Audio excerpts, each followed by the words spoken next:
Ladies and gentlemen, good day and welcome to Multi Commodity Exchange of India Limited Q4 FY21 earnings conference call. As a reminder, all participant lines will be in the listen-only mode, and there will be an opportunity for you to ask questions after the presentation concludes. Should you need assistance during the conference call, please signal an operator by pressing star then 0 on your touchtone phone. Please note that this conference is being recorded. I now hand the conference over to Mr. P.S. Reddy, MD and CEO, MCX. Thank you, and over to you, Mr. Reddy. Yeah, thank you, Mr. Niro, and welcome to all of you for participating in this call. I'm P.S. Reddy, MD and CEO. With me, Mr. Satyajit Bolar is our CFO. In this conference, and Mr. Praveen DG looks after the investor relations, so is Mr. Vijay Iyer. Let me take you through a few numbers, especially the business for the entire financial year that we had. The years we had about 31,404 crores ADT as against last year 32,550 crores ADT. So we're almost all there. Yes, maybe 1,000 crores less per day kind of thing, and that's reflected in our operation income, as you can see that. We had also this year about 254 trading days as against 258 trading days last year. Having said this, let me also say that the total clients traded in this current financial year is increased by 14%. Last year we had unique client code. What I'm talking about is that 4 lakh are the ones which were traded last financial year. This year we have 4,57,000 is this year we have traded. So that's a decent progress given the kind of challenges we have faced in the first quarter. You are all aware first quarter our numbers were very depressing. The situation was like that, and the trading number of full trading days were also substantially reduced because of COVID. And we have recovered from that, and we've come a long way. Thanks to our all stakeholders who have supported us through this difficult time. The number of unique clients could traded on a average clients traded on a daily basis just a marginally increased on a daily basis last year. I'm sorry, it has come down. It's about 62,000 we used to have, and now we had only 55,000 clients have traded. Again, the crude oil negative pricing in the month of April has impacted for a long time, and it dragged our revenue substantially. It's only sometime in the month of December we have recovered from that onslaught of the negative pricing, and still we couldn't recover because the margins are at 20% as against maybe internationally it's about 10 to 15%, of course, depending on the volatility in the stock. These are the two numbers. These are the few numbers that I have. But thanks to the COVID, new ways of living, new ways of learning to do business has come, and our expenses have been brought down. That's where Mr. Bolar will explain to you.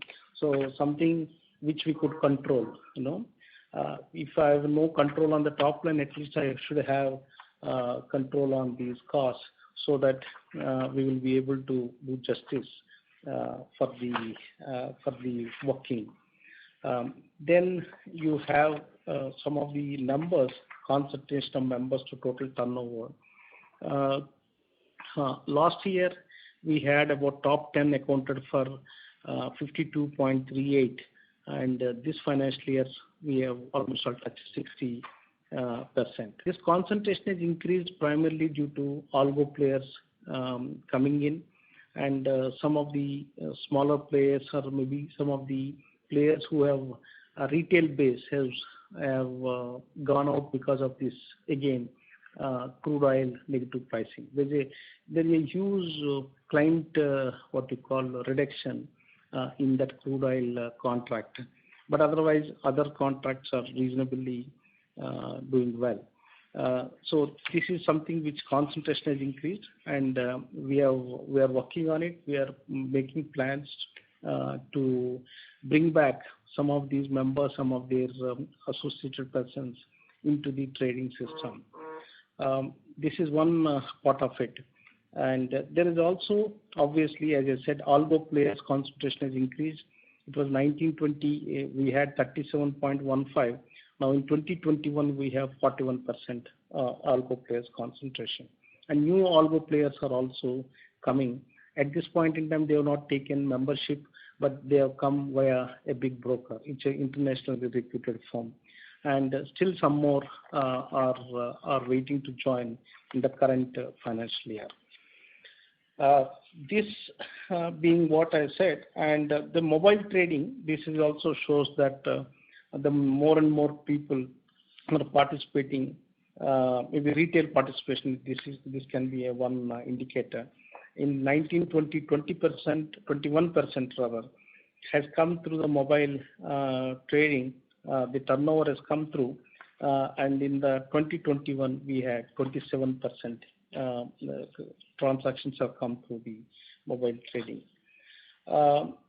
Again, the new clients who have joined this year have contributed almost all about 24% to our ADT. That's a good number, as against last year, who about 18% have contributed. That's a good progress that we got. These are the numbers that I wanted to give you. Now over to Mr. Bolar, who will be speaking on the financial results. Yes, Mr.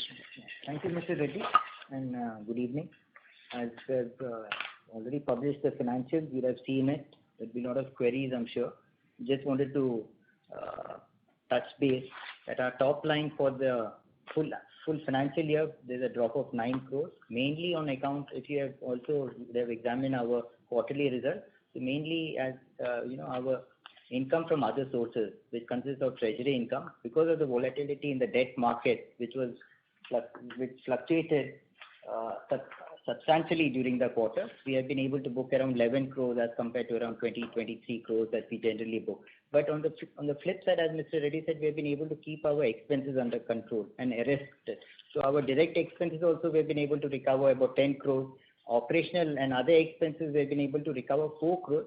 This is in addition to the provision that we made for the CSR, because the government has changed the mandate for CSR in January 21, in which they have mandated that we have to make provision for CSR expenses that of earlier years in case there's any unspent amount. So our CSR committee met and sanctioned the amount, but unfortunately because of COVID, everything could not be dispersed. Most of it could not be dispersed, but we made an additional provision of around 4.14 crores to be precise in the quarter ended March 21. So this was a major reason for the expenses to be. There's a slight quarter on quarter operational expenses have shown a increase in that. But the biggest hit is because we took a hit of 15 crores on quarter on account of the taxation. When we met last time in December, I had mentioned that we were advised that we have to take the tax calculation would be based on the budget. So when we did the budget working for the whole year and the income tax, taxable income for the whole year, compared it with the budget, and there's a provision that we made. So we had a taxable income as per the Income Tax Act, but there was a MAT entitlement.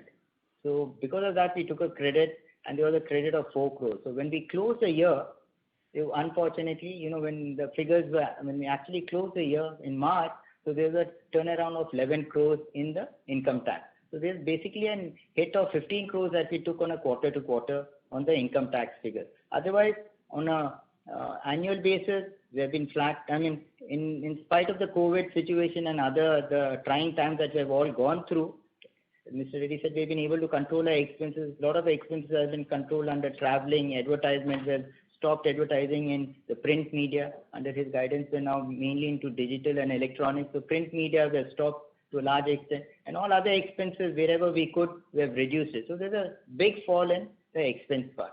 I'll be happy to take detailed questions on our financials.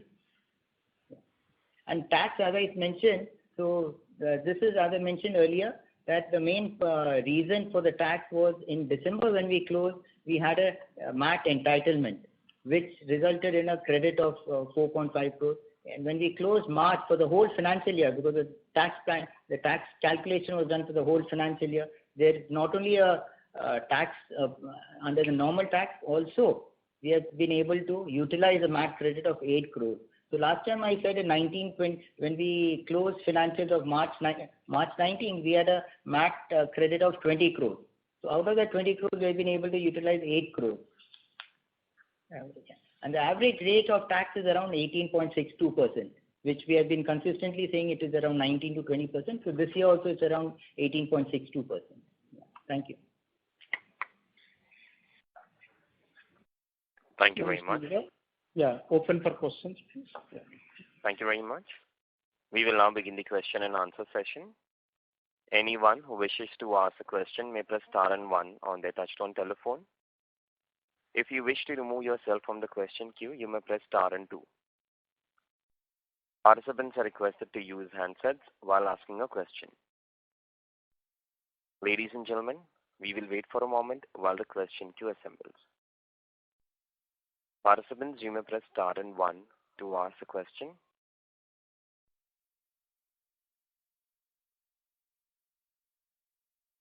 The first question is from the line of Mohit Kumar from BM Capital Advisors. Please go ahead.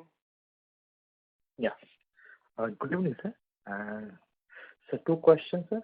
Firstly, you said that your operating expenses are in control.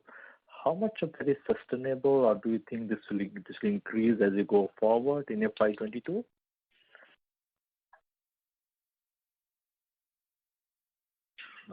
Yes.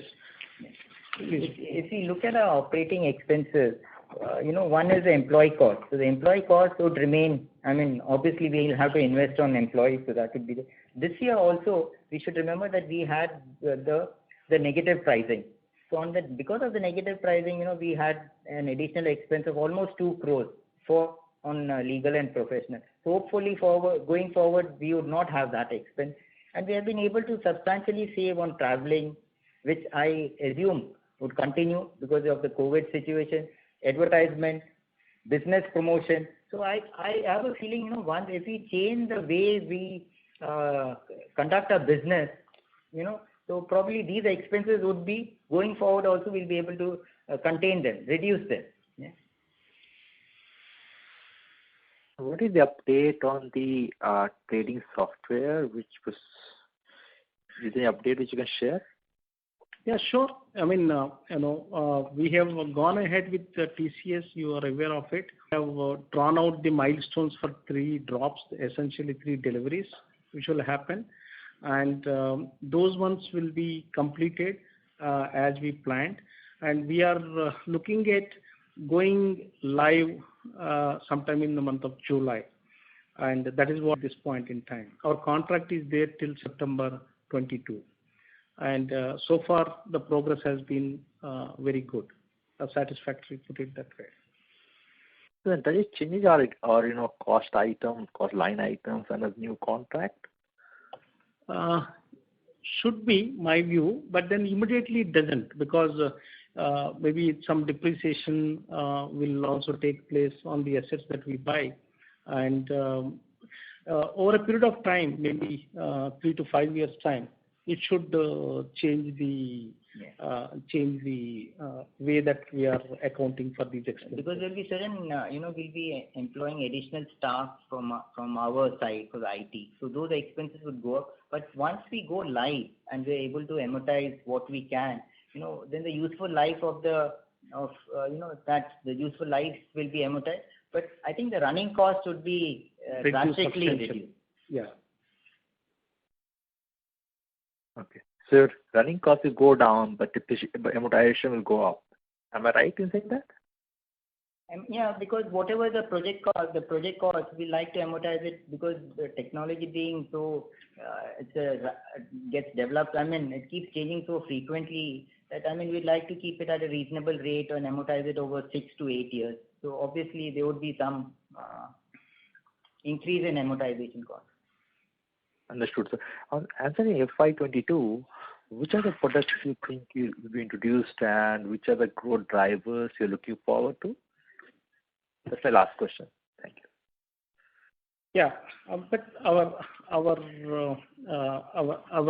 main flagship contracts will continue to do well, and we are trying to deepen those products lines also. There's no doubt about it, and we will be launching few more products, especially our contract Bulldex and Metaldex. Just last year, sometime in August, we launched, and October we launched Metaldex. Now they have seen good traction. They're doing well, and from 1st April onwards, we started charging also on the transaction fees, and we expect these products to do well in the current financial year. And this is one important thing. And we will also be introducing some more products subject to regulatory approval. One is the aluminum alloy, and then another one is the steel rebars. And let us see, once we get the necessary approvals, then we will be able to launch before the September this year. These are the lines of business that we are looking at it. Understood, sir. Thank you, sir. Best of luck. Thank you. Thank you very much. I request all the participants, please restrict to 2 questions per participant. If time permit, please come back in the question queue for a follow-up question. The next question is from the line of Anshuman Ved from ICICI Securities. Please go ahead. Yeah, hi. Good evening, sir. So I have 2 questions. One is regarding the volumes that we saw from the 1st of March since the upfront margin norm increased. So if you could tell us the impact of this increase in upfront margin norms, if any, in the MCX volume, because we have not seen similar impact in the equity markets in a big way. That is one question. And second is the spot gold exchange that is being talked about, and there is a consultation paper also which has been initiated. So MCX, what can be the opportunity for MCX, and if there is somebody else who operates that spot exchange, what will be the impact on our future volumes? These are the 2 questions. Sure.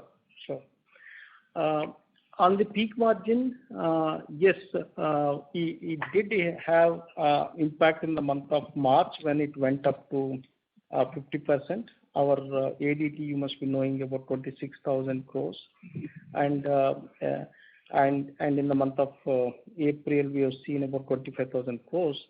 But then May is seeing definitely a better growth. Yes, other things being equal, the peak margin did impact our volumes. Okay, no doubt about it. And we did represent to SEBI, looking at the commodities markets are in a nascent stage. They should consider the development of this market and the impact that it's causing on the liquidity and the depth in the market. That is one part of it. Okay. And probably we have also seen introduction of so many regulatory changes. Market also takes time to adjust to that. That is another way of looking at things. So but the peak margin effect has not fully come because only 50% is implemented. Another 25% will become operative if there is no change in the SEBI regulations from 1st of July. And 1st of June, and then again another 25% from 1st of September. So as it unfolds, we have to discover this impact of it. That's the way I am looking at it. But we are trying to reach out to a lot of hedgers and other participants in the market to deepen it and also bring in the necessary liquidity. We have also requested SEBI to look at a relaxation for the FII participation in the exchange traded contracts. That's one area which we are looking at it. Unlike currency market, you have maybe up to some 100 million or so. They are not required to have any exposure to currency. They are allowed to trade. So a similar request has been made. We should allow FIIs up to some point without there being any exposure in the underlying commodity should be allowed to participate. That is true for EFEs also, eligible foreign entities, EFEs. So the SEBI is examining it. Let us see what changes will come through those regulatory changes. What will happen, I do not know, but then let us look at that. That's one part of it. Then comes to the spot gold exchange.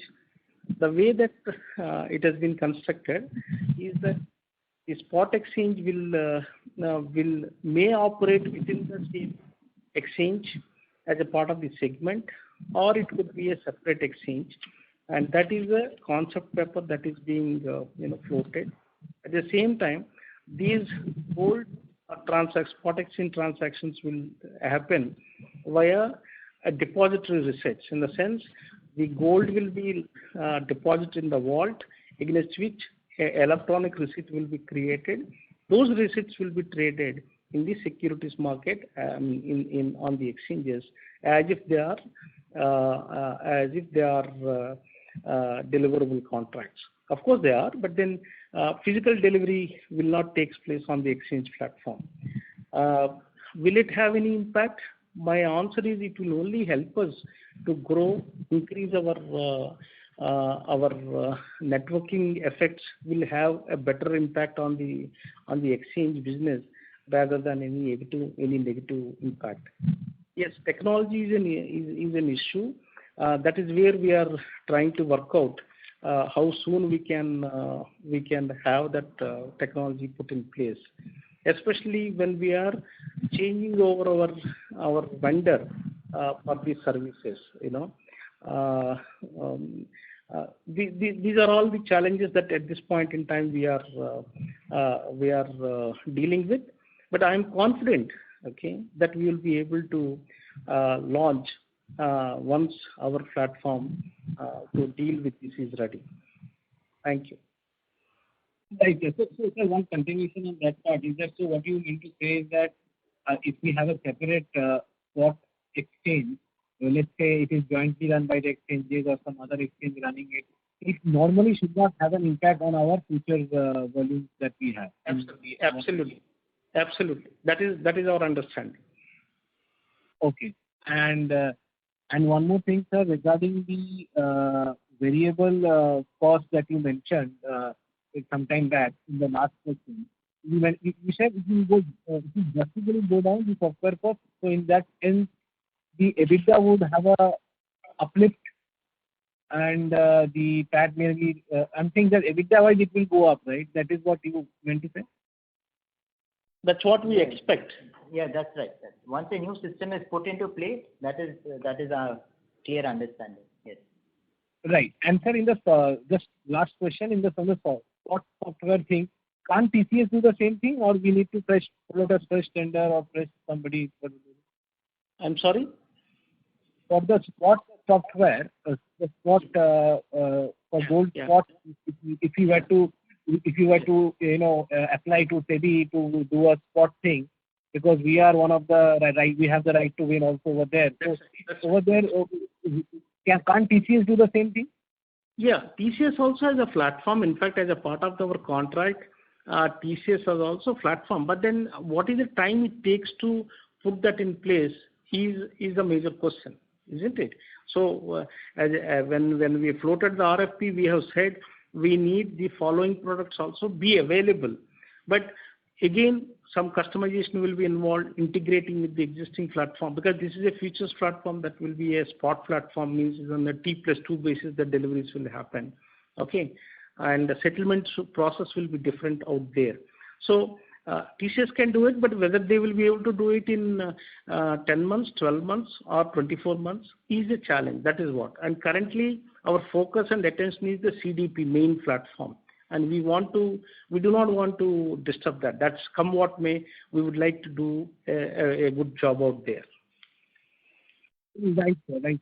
And sir, in terms of spot management of spot exchanges, are we better placed than our peers in terms of spot commodities? See, it is too speculative to say that. I would not like that, but then we already have a connect to the physical market to a great extent, so we would be able to leverage that. That's the way I would like to put it. Thank you so much. Thank you. Thank you. The next question is from the line of Ravi Naredi from Naredi Investments. Please go ahead. Sir, what is liability of 342 crore we have reduced this year in current financial liability? Earlier it was 759 crore, now it is 407 crore. As part of our clearing operations, we get a lot of margins. So these margins are collected in the form of collaterals as well as in cash. So during this financial year, as compared to March 20, there's been a reduction in the cash margin of around 350 to 400 crore. But earlier, out of the total margin, we used to get around 93% in collateral. Now it is around 88% in collateral. So that is the basic difference in March 21 and March 20. And sir, since our currency market is now vanished, so any efforts we are doing to revive that currency market again for the MCX platform? I am not able to understand because we were never in currency in that sense as MCX. MCX were doing currency before I think you acquired. I think in old regime. That's MCX SX. That is a different company altogether. Yeah. So any plan? We have no relationship. We have no relationship. No. Yeah. It is okay. But any plan to revive currency market to start at MCX platform?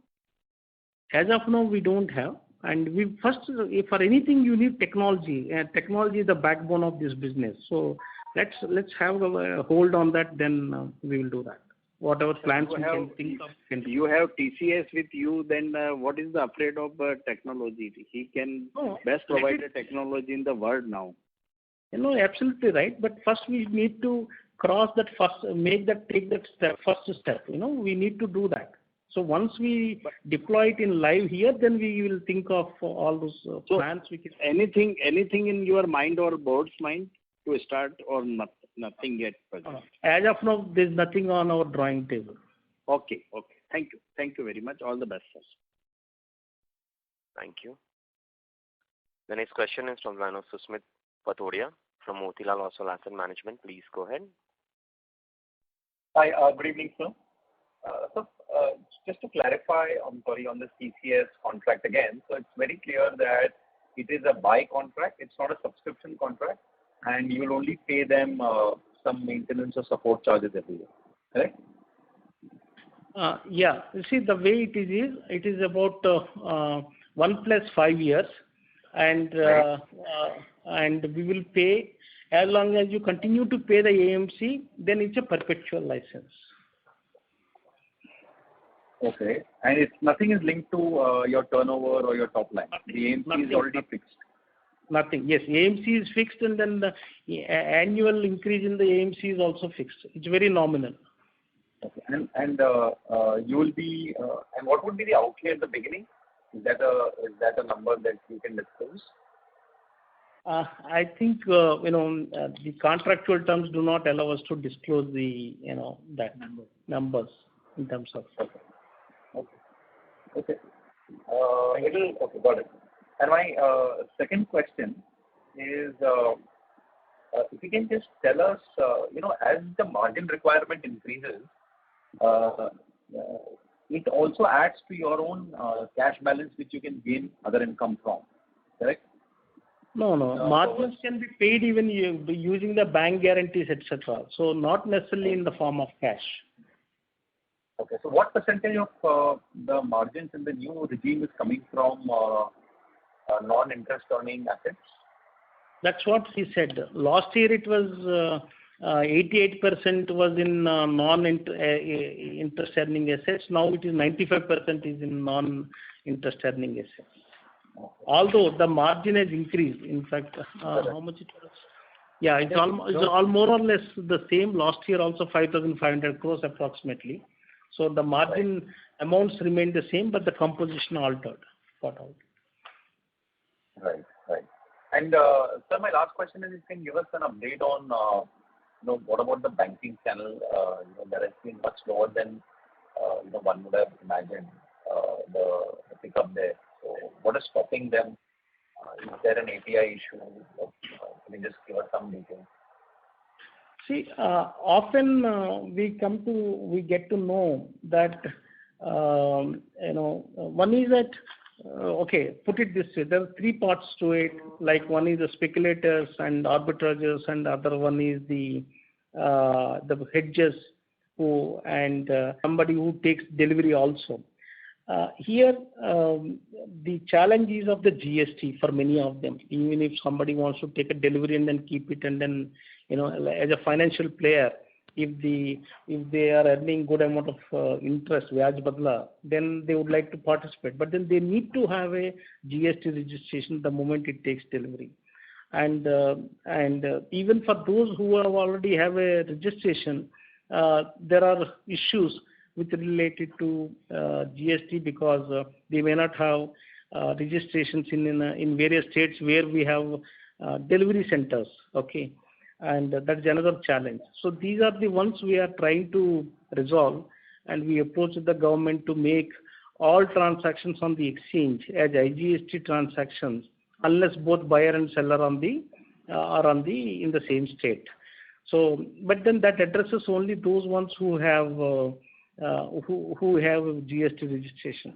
But a lot of others do not have, but still desire to do this and trade. But we have another alternative which we are proposing now. We thought through, and we discussed with tax consultant and took their approval also on the draft note. As we are collecting STT, CTT, or stamp duty, etc., maybe whether the clearing corporation can transpose itself in this place, and then see whether we can do something there, subject to government's approval, of course. So we are looking at, we are toying with various ideas. And PMS participation is also to that extent got restricted, because again the same reason. If the PMS has to hold in the individual account the delivery of stock that they are getting it, then each one should have a GST registration. That's a challenge. So let's look at it. Let us see how we will be able to break this deadlock or break this barrier. But all that I can say is some of the banks, for example, ICICI, just today I learned that they have launched a mobile app. Okay. So we are looking at wherever retail participants can come using these kind of devices. Much the same way what happened in equities. Today we are not anywhere close to the equity markets development. So these are all products are introduced by these bank broking houses. Probably greater participation will come. Thank you. Thank you, sir. Best of luck, sir. Thank you. Thank you. The next question is from one of Amit Khetan from Nirmal Bang Securities. Please go ahead. Hi, this is Amit from Laburnum Capital. So my question is around two questions. One is on the technology side again. So if I understand you can't disclose the upfront amount, but could you give a sense of the annual what you call running cost, right? If I understand correctly, is around 50 crores per year on your software charges. What could be the savings there on an annual basis once the new software is the new platform is implemented? It's substantially, you understand, the substantially lower. That's the way I say it. Substantially lower. But like you can't put some figure around it. Maybe it is from 50, it will come down to what, 30? No, even much less. Okay, much less. Got it. All right. And second question is around, so if I look at your value participation data that you share on the exchange, the participation by hedgers is very small. So what steps are you taking to deepen this end of the market? And why aren't large corporates, say, hedging on your exchange versus international exchange? Like, I want to understand what's preventing them from hedging on MCX. Is it liquidity? Is it some regulatory issue? Yeah, it's a good question. Tell you why. One is that the credit lines that are available for brokers arrange for it in international markets, here it is a challenge. Okay, and the brokers are not able to do that. Maybe even if there is a credit line arranged, the tripartite kind of agreements are not permitted, where broker will also ensure that the client doesn't default for the securities, the money that he has taken. Second part of it, which is equally important, is here you have to, on a day-to-day basis, you have to do the M2M. Okay, in those, again, because of these credit lines, that issue doesn't arise. You invest in a contract and then forget about it. Maybe as your inventory requirements are called for it, you will keep juggling that number of contract that you buy or sell and all that stuff. But then that challenge is not there because broker takes care of it using that kind of a credit line, that the M2Ms. Maybe the company may be giving just one collateral, that's all, in the form of whatever bank guarantee or whatever that they need to give. Another important thing which we also has learned is that some of them want to have a dollar-denominated contracts, and ours is a rupee-denominated. We do explain that even the currency risk is also taken care of it because we have a rupee-denominated contract. But their point of it, you should leave it to the choice of the investor whether they want to have it in the dollar or dollar-denominated hedging, or they want to do it another leg of currency risk mitigation, or they may not do it for at all. The currency risk, they may not see any problem out there. So the bigger organizations are going for that. Third, which is equally important, is the foreign contracts do not have as much liquidity as we expected. Obviously, liquidity cannot be provided by the exchange as such. We can provide a platform, we can provide a robust risk management system, and then do the participants to trade, expect the participant to trade. Here, I would like to highlight, government has banned, RBI, these gold to be hedged in overseas markets. As a result, the whole business is shifted onto the exchange platform, and that's why it's doing well. I am not, although it is my ask or it is my desire, we are not saying that such a restrictive practice be adopted, but at the same time, we would like the corporations to take a serious look at it, how to develop the domestic industry. But notwithstanding the participation of these people, still we are able to attract the MSMEs, medium and small players, essentially because our contract size is maybe 1/10 of what is being traded in international markets, so it suits their requirements. And second is that they may not have the access to the foreign currency, etc., where they will be able to dabble in international markets, so they are able to do that business in the domestic market. But at the same time, if we bring in these smaller players, as we grow bigger and bigger, we will definitely have the benefit of their participation, and the liquidity pool will increase on the exchange platform. But one important thing which also you need to bear in mind is some of the bigger players, okay, who have LME registered, for example, metal brands, they are already trading on the exchange platform. They look at it as a last resort. If they think that if they have to clear the month-end stocks okay, which are lying on that, and MCX price is good, they simply sell the contract and then deliver the metal. And it happened many times. So it's not that they are not doing it. They are doing it very selectively, I would say. And there should be an opportunity for them to do it. That's the way they are doing it. But yes, hedging, they have not used it in the way that I desire and I hope. And we have been engaging with them all along.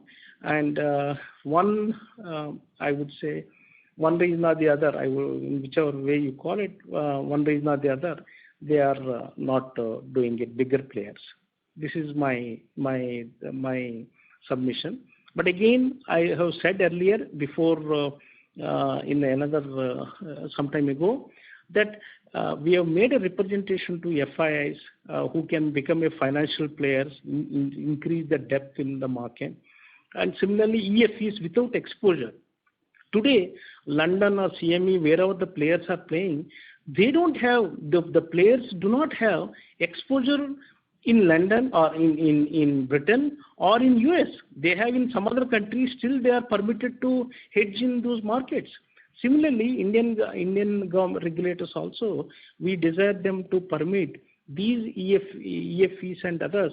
Without exposure also, they should be able to participate. Then the depth will increase. Thank you. I hope I have answered. Thank you. The next question is from the line of Karthik from Investec India. Please go ahead.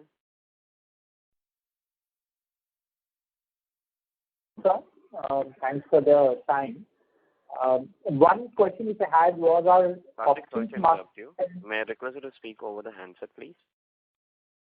Yeah. Is this better? Yes, sir. Go ahead. Okay. Our options market share in bullion has actually gone down, and we see that BSE has been doing well. Any reason why? In fact, yes. You see the options turnover on the exchange platform on MCX and the open interest that is with the exchange versus the turnover of whatever it is you are talking about and the open interest. Without open interest, creating any amount of turnover is no meaning. Let's understand that is the way the business works. Now, we have at times even 3-ton or 5-ton what you call open interest, even with whatever turnover that we have it. And there you can count on kgs, okay, 20 kgs, 30 kgs, even less than that. So 3,000 crores is the turnover, namesake, but the open interest is 20 kgs, 30 kgs. Ours is maybe 400 crores turnover, but you have an open interest of 4 tons, 5 tons. So it makes a great difference.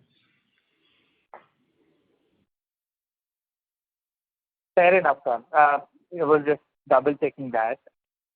Secondly, in general, the options business hasn't taken off as much as one would have anticipated, especially equity options do so well in India. With the recent regulatory changes in terms of devolvement also, options haven't taken off as much. Any understanding there? What's going on? Yes. By and large, these are, you're right, these are retail products, and some of our contracts, especially for gold, for example, 1 kilo gold, and what is the value of it and the premium of it itself is substantially high. And the tenure is also long because it's a 2-month contract. So as such, the premium paid is substantially high. We expect these option contracts to be more of a retail products than for any hedgers or big corporates or anybody who are in this business. So we need to bring down the cost of the premium cost, and unless we reduce the contract size, it will not happen. And that's why we are introducing other products, and then we would like to launch maybe again it depends on some of the technological change happening on 100 gram gold that we have contract.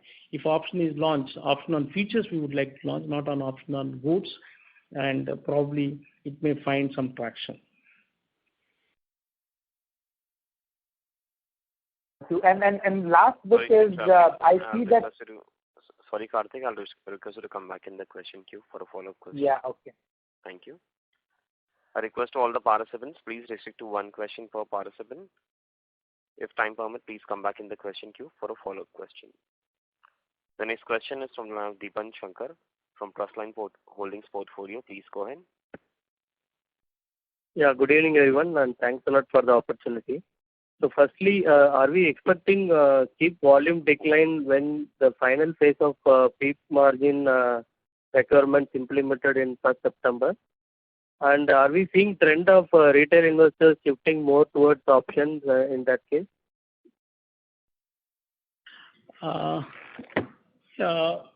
We did find, of course, we did find some kind of traction in options due to the peak margin being imposed. But I can't, say anything at this point in time. If the peak margins are increased to its fullest extent, what happens to the turnover and the client base? My view is people do get adjusted, and I think they got adjusted because already it is 50%, and we don't fear any kind of decline, or put it that way, any steep decline in business. But at the same time, we are trying to see how we can mitigate the margin pressure on the member brokers. In fact, we have also given a suggestion where the intraday contracts may attract a lower margin. The day and open interest positions may attract a higher margin, all because the overnight risk, when the markets are closed and then other markets are open, they attract a higher margin so that it will take care of the overnight risk. But the intraday contracts can have volatility based margins. So let us see. Some of these proposals will, if they find a favorable response, I'm sure we will be able to address these issues. Thank you. So even if there is impact, it could be a short term, but over long term, these things could be adjusted, right assumption? Sir? Absolutely. Oh, okay. Thanks a lot and all the best. Thank you. The next question is from the line of Devesh Agarwal from IIFL Securities. Please go ahead. Good afternoon, sir. Firstly, harping on this new margin rules. So clearly there was an impact in March. But could you give some idea in terms of within the mix how it was, whether the impact was much more for retail investors or the algo trade saw sharper decline? So some idea on that account. And when it has come back in May, what has actually driven? Which segment of investors have driven back this? No, obviously it will be more on the retailers rather than the algo players or proprietary traders. Okay, and but then as you see the numbers again in the month of May, the numbers are looking good. Okay, and so far the ADT, maybe first few days of ADT in the month of May is 31,000. Yes, April is bad to 25,000. And other things being equal, they will impact the peak margin.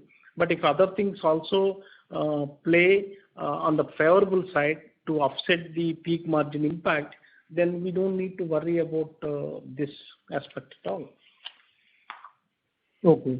And sir, on the new software, you said implementation is likely by July. I missed. Is it you're talking about 21 or 22? 22. Our contract is there till 22 September. Okay. So from July 22 onwards, you will be migrate to the new software. Yeah, that's what our plan. Understood, sir. Thank you. Thank you. The next question is from the line of Arun Kumar from Ariel Capital Group. Please go ahead.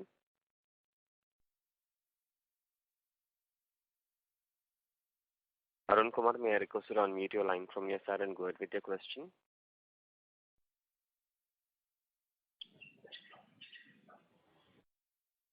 Arun Kumar, we are unable to hear you. May I request you to unmute your line from your side and go ahead with your question? Due to no response, we move on to the next participant. Next question is from the line of Netajali, an individual investor. Please go ahead. I have two questions. Where are we on electricity futures, and what other products are we planning in coming days? And second one, what response or what traction are you seeing from bank subsidiaries eligible for commodity trading? Thank you. Yes. On the electricity futures, we have already submitted the proposal to SEBI. And as I said, still the matter is in the Supreme Court. Unless the Supreme Court passes an order, the consent order that has been filed, I don't think we will be able to launch the contract because we don't have any approval as yet. Now, meanwhile, whatever is the background work that needs to be done, we have already done that. We are also engaged with market participants, engaging them to understand the contract specifications and how they can benefit from this contract. Also, we have also conducted a lot of webinars with international players also, and it has received a good response. So this is the way that that electricity futures contract has done so far. I mean, that is just lying there. In fact, we have made a presentation to the regulators also. On the subsidiaries of the banks, I've already said in the beginning of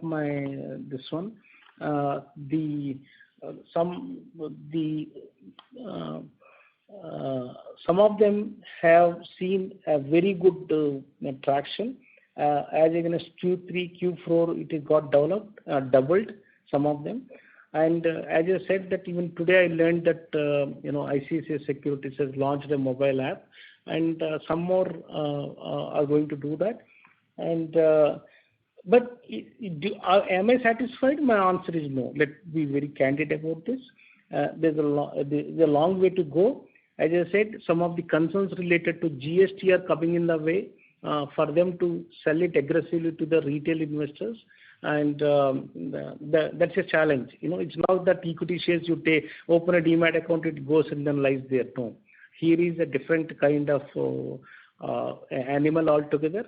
Even if it lies in the risk, which is a demat account, but still the material is lying in the warehouse for which owner is identified, and that owner should have the GST registration. This is a major challenge. Thank you. And any new products we are planning this financial year? Any? New products we are launching this financial year? Yeah, I probably you must have joined late, but then I have said that we are also planning to launch aluminum alloy contract, planning to launch about steel long bars, again subject to regulatory approvals. Okay, thank you. Thank you. A request to all the participants, please restrict to one question so the management can answer all the participants' questions. The next question is from the line of Amit Chandra from ICICI Securities. Please go ahead.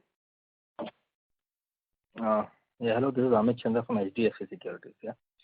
So, sir, thanks for the opportunity. Sir, in the initial remarks, you mentioned that the algo volume, the contribution is at 40%. And if I see that this 40% was around 46% last year. So it has been coming down. So, is the increase in margins the reason for that, or if you see any other reason to it? And also, in terms of the index contracts, the volume there is not picking up, and also the share of the institutional participation in the overall volume mix is even less than 1%. So when we will see traction in this segment, and also you mentioned that you started charging for the index contracts. So is the rate or slab structure the same as the futures, or is it different? Yes, the last question first. So the rate is the same. There's no change in it. Okay. On the algo players, in fact, as I said, 1920 it was 37.15, and average this across various this one quarters, and current year it is 41%. Okay, algo players. So that is the way it is.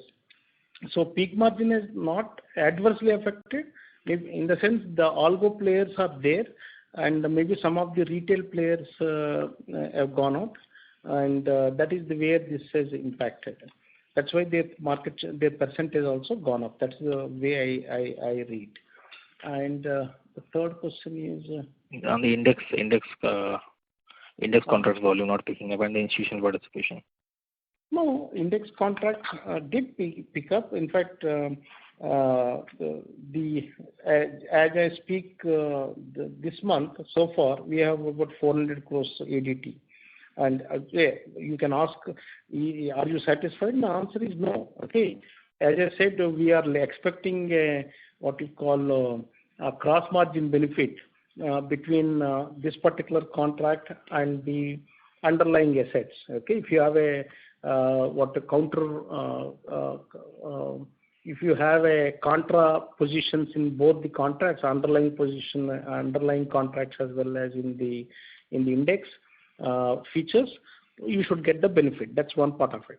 Second, we have already reached, in some cases, some instances are there where the individual contract size has a lot. I mean, the position limits are already touched. So we have appealed to SEBI to relax those individual contract position limits. So if position limits are relaxed, obviously some more positions these clients will be able to take. It's like that. So. Okay. And on the institutional participation, sir? Yeah, on the mutual funds, I think as I said the last time, I think 3-4 of them are there, and at this point in them only 4. We are also pitching for silver ETF to be permitted in the industry, so that they will be able to hold them using the silver contracts on the exchange platform. And let us see. That's one thing that should be able to again bring in more volumes. But institutional participation, as I have already said also, these FIIs, we made a presentation, a detailed presentation recently organized a week ago or so, where the EFEs, FIIs, PMS, NRIs, they almost about 60 people have gathered around the table, and SEBI officials were present, and they presented what are the issues that challenges they are facing, and what is the remedial measures that they are asking for. So it's been already given. I'm sure SEBI is going to consider it favorably in the light of development that they are. They wanted the market to grow substantially. I'm sure they will look at the same development path as they did in the case of equities. Okay, so thank you. Thank you. Bye. Thank you. The next question is from the line of Ravi Purohit from SIMPL. Please go ahead. Hi. So most of my questions have been answered. Just wanted to kind of, check one thing. You had mentioned that you started charging for index contracts or option contracts from this contract, Index future contract. Index futures. Index future contract. The options are still not chargeable? No. Options we charge only on the premium. If okay. What is the 1,000 crores is this one premium would be hardly anything. Right. Okay. And sir, any thoughts on increased participation in the indices? Because if let's say earlier there were a lot of transactions happening where the delivery was made mandatory, but now when you trade on indices, there is no delivery. There is no concept of delivery. So there was a lot of speculative interest, so to speak. Have you seen any shift in that category? See, index futures, as I said, it just started last year, maybe just 6 months old contract, I would say. And if the volume is in the month of May is about 400 crores, and the 2/3 is Bulldex and 1/3 is Metaldex. And it will take some time to get this traction. Okay. Well, I was just thinking out loud, since there is no mandatory, there is no compulsion for anyone to take delivery. Last year, I think we had a lot of issues in margins, mandatory delivery in certain contracts, and so therefore this kind of becomes a interesting instrument to kind of That is the selling point of this contract. Yeah. Okay. Thank you so much, sir. All the best. Bye. Thank you. The next question is from the line of Rajesh Chaudhary from Zenith. Please go ahead. Yeah, my question has been answered. Thank you. Thank you. The next question is from the line of Siddhant Dand from Goodwill Warehousing. Please go ahead. Yeah, I just wanted to clarify on the question that was asked before on the options contract traded on the competitor's exchange. So, but if you see gold, then we are not getting any volume or a very negligible volume in it compared to our competitor. So, end of the day, even turnover will matter over there, right? Because of the liquidity, we'll see shift in clients. So, have you been seeing that? See, I think more than anybody else, we track on a daily basis, and why daily, on hourly basis. And you should see maybe on any trading day, what is the top 10 brokers, who is doing what, okay? Whether any trading taking place, you just see that. Then probably offline we can catch up on it and how to analyze that volume. Okay.